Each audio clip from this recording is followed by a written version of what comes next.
Genesis is the very first book of the Bible, and it raises some of the biggest questions humanity has ever asked.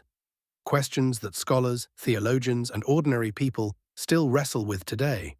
How exactly did God create the world? Was it 6 literal days or long ages? Genesis 1 gives us the framework, but not every detail we'd like to satisfy our curiosity. Where did Cain's wife come from? The text tells us Cain married, but doesn't spell out how humanity multiplied so quickly, or what became of all those early families. What about the Nephilim in chapter 6? Were they giants, fallen angels, or just mighty men of old? The passage is brief, but the mystery has fueled centuries of debate. And what about the Tower of Babel?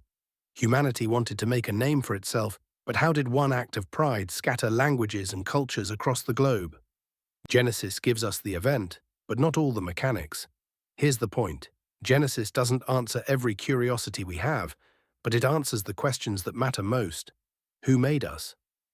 God did. Why are we here? To bear His image. Why is the world broken? Because of sin. And where's the hope? That God is already working His plan of redemption, starting in Eden and pointing all the way to the cross. So the unanswered questions remind us the Bible isn't a puzzle book meant to satisfy every theory. It's God's revelation meant to show us who He is, who we are, and how we can know Him. Follow along if you want more scripture made clear, practical, and life-changing.